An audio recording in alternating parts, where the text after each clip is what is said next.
गुजरात विधानसभा चुनाव में तमाम पार्टियां जी जान से मेहनत कर रही हैं।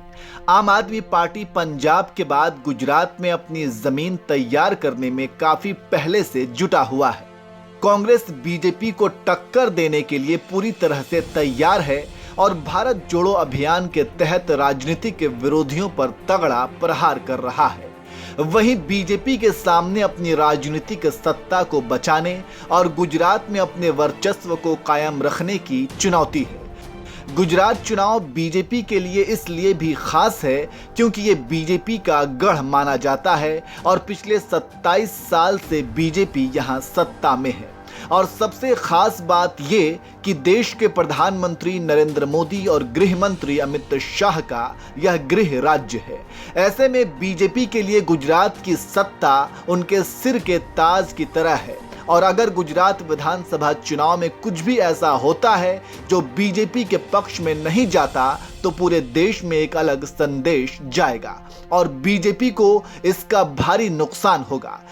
इसलिए ऐसा कुछ भी ना हो, इसे देखते हुए बीजेपी ने अपने सभी स्टार प्रचारक, मंत्री, केंद्रीय मंत्री सभी को मैदान में उतार दिया है और खुद प्रधानमंत्री मोदी और गृह मंत्री अमित शाह ने भी मैदान संभाल लिया है।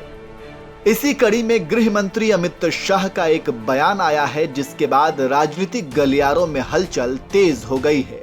अमित शाह ने बयान दिया है कि गुजरात के ओखा के करीब मौजूद द्वीप बेट द्वारका से नकली मज़ारों को हटा दिया गया है जो भगवान कृष्ण का निवास स्थान है और आगे भी ऐसे सभी अतिक्रमण को हटाने का काम जारी रहेगा।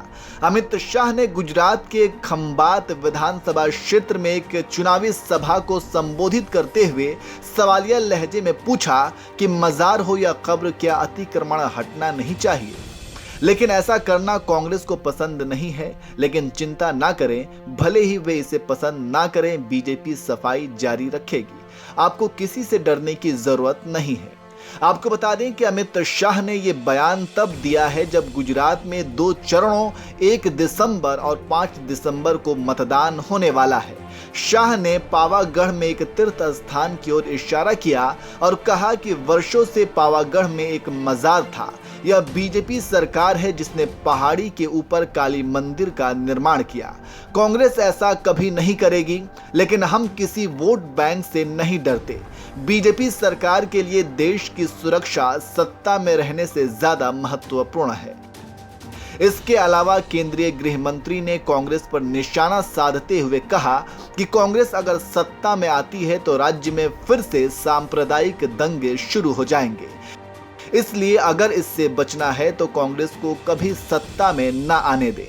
इसके अलावा अमित शाह ने कहा कि कांग्रेस ने सरदार पटेल को नीचा दिखाने का कोई मौका नहीं गंवाया।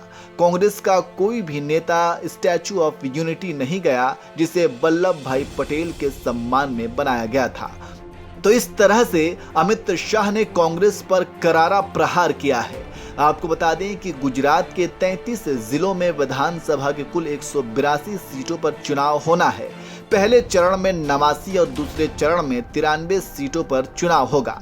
इसके लिए 1 दिसंबर और 5 दिसंबर को मतदान किया जाएगा। वैसे आपको क्या लगता है, गुजरात विधानसभा चुनाव में इस बार किसका पलड़ा भारी है? आप कमेंट करके अपनी राय हमें जरूर दीजिए।